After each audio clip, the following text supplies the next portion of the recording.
J'ai appris qu'il y a une blogueuse en faiseuse de vidéos du nom de Rose, framponneuse. Je ne la connais même pas. Il paraît qu'elle a eu à faire des collages de vidéos sur la journaliste Noirata de l'émission Fafa, celle qui a remplacé Anaconda. Et cette fille s'est permise de porter plainte. Et il paraît que je n'ai pas encore la confirmation parce que souvent j'aime pas déranger les autorités du pays pour des petits dossiers. Il paraît qu'elle s'est fait arrêter. Mais il paraît qu'elle a été interpellée pour être entendue sur ses dires d'une affaire de framponnage de DJ Arafat avec cette journaliste. Bon, je ne connais pas trop dans l'histoire. Mais en faisant mes recherches, j'ai découvert que ces personnes-là même aiment les guerres inutiles. La femme journaliste que vous êtes en train, certains blogueurs veulent faire solidarité de blogueurs pour l'insulter. On va boycotter, on va saboter l'émission Fafa. Vous ne pouvez rien créer. Je vous dis ça aujourd'hui, vous ne pouvez rien créer.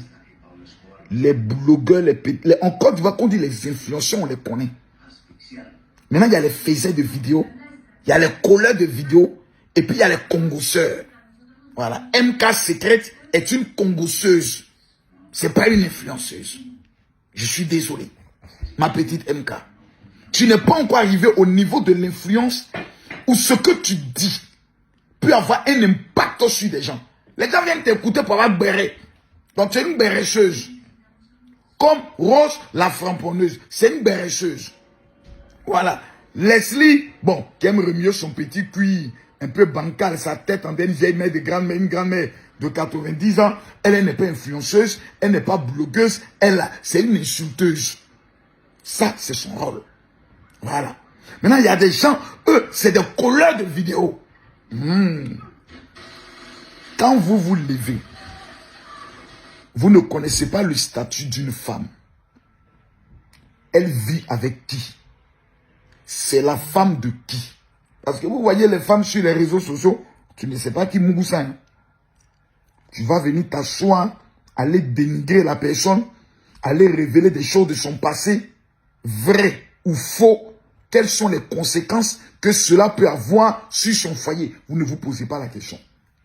Si son mari c'est un corps habillé, si son mari c'est un haut gradé, vous ne vous posez pas la question. Où vous vous engagez dedans? Quand tu constates que l'homme qui te baise n'a pas les moyens de te faire sortir de problèmes, il ne faut pas aller chercher de problèmes. Ce qui arrive à Lolo Bouté, ce qui arrive à Rose, soi-disant la framponneuse, bon, elle a framponné. Voici les conséquences du framponnage. Vous qui allez vous permettre aussi de l'insulter, cette femme journaliste, là, ils vont vous attacher à Abidjan. Aujourd'hui, l'État de Côte d'Ivoire a mis en place une politique zéro contre les blogueurs. Parce que la majorité de ces blogueurs étaient des nullards dans les études. La majorité des blogueurs que vous voyez là, à l'école, c'était des derniers. Quand on dit, on finit composition, et puis on doit citer dernier, c'était les blogueurs. Donc, des derniers ont trouvé aujourd'hui un moyen de s'exprimer. Ils mettent caméra devant eux. Comme ils n'ont pas d'aisance, d'éducation, ils n'ont pas de retenue, ils se permettent, même dans la douleur et dans la mort, ils se permettent d'insulter des personnes. Ils n'ont pas de limite. Aller réveiller le passé de certaines personnes, porter des accusations sans fondement, les derniers de classe. Aujourd'hui, les conséquences, c'est la prison. Quand même la Bible dit, le salaire du péché, c'est la mort. Je vois des personnes qui m'amènent des messages. Oui, général, comme tu as des relations, essaie d'intervenir. Moi, je vais prendre mon téléphone et puis appeler relation pour dire non, il y a une petite blogueuse là. Bon, il paraît que, champion, je garde mes relations pour moi-même. Pour que le jour où je suis dans le problème là, je puisse décrocher mon téléphone pour dire non, moi j'ai trop fait pour vous. Moi j'ai risqué ma vie. Aujourd'hui là, vous voulez m'humilier. Pour que moi je sorte de problème. Je ne dépense pas mes cartouches pour des amuseurs publics. Parce que c'est ce que vous êtes. Des amuseurs publics. Des personnes qui n'ont rien d'autre à faire que de parler de la vie des gens. Quand vous venez exposer l'intimité d'une femme, est-ce que vous serez d'accord qu'on vienne exposer l'intimité de votre mère? Qu'on vienne vous-même exposer votre intimité? Les personnes avec qui vous partez baiser en cachette. Des vendeuses de piments professionnels. Vous serez d'accord? Donc vous faites des bêtises et vous comptez sur la communauté des soi-disant blogueurs, les derniers de classe. Des gens qui n'ont même pas une profession fixe. Des gens même qui sont en Europe, tu leur poses la question, quel est ton métier en Europe? C'est des métiers de merde. Des salaires de moins de 2000 €. C'est sur ces personnes-là, vous comptez faire vos bêtises. Je vous dis et je vous le redis.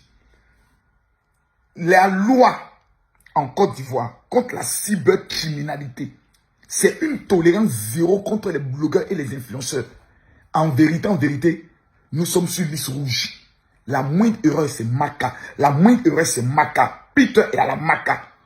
Quand ils vont mettre au moins 10 à la Maca, les autres vont réfléchir à 2 fois avant de parler. Parce que si on ne vous arrête pas dans votre élan, demain, là, c'est la nudité du président de la République que vous êtes capable de venir exposer. C'est la nudité des gouvernants de notre pays que vous êtes capable de venir disposer. Des femmes seront assises dans leur foyer, tranquillement, tranquilles. Vous êtes capable de venir détruire leur foyer. Donc, en vérité, la question qu'on se pose, qu'est-ce que les blogueurs influenceurs faisaient des vidéos congoseurs, insultaient, ils apportent quoi dans le développement de la Côte d'Ivoire? Rien. On dit augmentation d'électricité. Là où on les attend, personne ne parle. Quand c'est des bêtises, des illettrés analphabètes notoires, tels que manager confirmé, DJ congélateur, des personnes sur le plan du développement du pays, même de la musique ivoirienne. C'est vrai qu'on les aime parce que tout simplement, il y a eu un instant, mais parlons vrai. Congélateur manager. Congélateur, la Côte d'Ivoire parle aujourd'hui, fait débat. Et quand les gens se divisent à cause de DJ congélateur, manager confirmé. Mais la Côte d'Ivoire est tombée aussi bas. Mais la Côte d'Ivoire a régressé. Mais la Côte d'Ivoire est en train de tomber dans la dérive. Mais il faut arrêter ces bêtises-là. Les jeunes ingénieurs qui sont en Côte d'Ivoire, inventeurs, on parle de quand? Les femmes qui sont des battantes sur le plan du commerce, on parle d'elles quand? Des gens vont faire des concours de dictée. Aucun blogueur, aucun influenceur ne parle d'eux. On vient nous parler des personnes qui ne peuvent rien apporter au développement culturel de la Côte d'Ivoire, à part la bêtise. C'est-à-dire, nous, la première puissance de l'UEMOA, Facebook est venu, Internet est venu, TikTok est venu. Nous sommes en train de rabaisser notre pays dans la bêtise. La Bible dit, quand j'étais enfant, je parlais comme un enfant.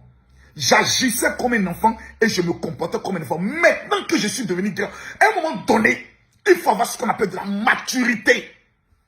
De la maturité. Et pour avoir de la maturité, tu t'assois, toi-même, tu te conseilles. Toi-même, tu te conseilles. C'est nous les précurseurs. C'est nous les durs. C'est nous. Quand on dit influence, c'est nous les pibes de haut. Mais un matin, on s'est assis et on a compris que l'avenir de notre pays, là, c'est la jeunesse. Si nous ne sommes pas capables de devenir des modèles de la jeunesse, en devenant sages, en parlant des sujets qui peuvent faire avancer notre pays, comme les Chinois. Je vais vous montrer quelque chose. Voici mon tout dernier Xiaomi, qui m'a coûté près d'1 million. Excusez-moi, hein. Voilà. Je vais vous montrer quelque chose. On va aller sur TikTok. Voilà TikTok des Chinois.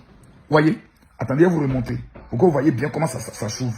Oh là là, regardez bien. Vous voyez là? Ils ont mis TikTok chinois. Je vais cliquer, voyez. Voilà TikTok des Chinois. Tout ça, c'est TikTok des Chinois. Je vais retourner. Deuxième vidéo. Voici TikTok des Chinois. Troisième vidéo. Voici TikTok des Chinois. Voici TikTok. Attendez, vous montrer les choses. Voici les TikTok des Chinois. Ils sont juste en train de présenter leur pays. Voici TikTok des Chinois. Fait d'actualité. Voici TikTok des Chinois. Les choses romantiques. Voici TikTok des Chinois. Ils nous présentent des choses comme des inventions. Voici TikTok des Chinois. Ils vont prendre le soin de nous présenter leurs films, leurs réalisations. Voici TikTok des Chinois. Ils vont nous présenter tout ce qui est partie sensibilisation de je peux dire des codes de la route. Mais nous, à pas nous déshabiller, nous insultons, on connaît quoi? Mettez ça là-bas en prison.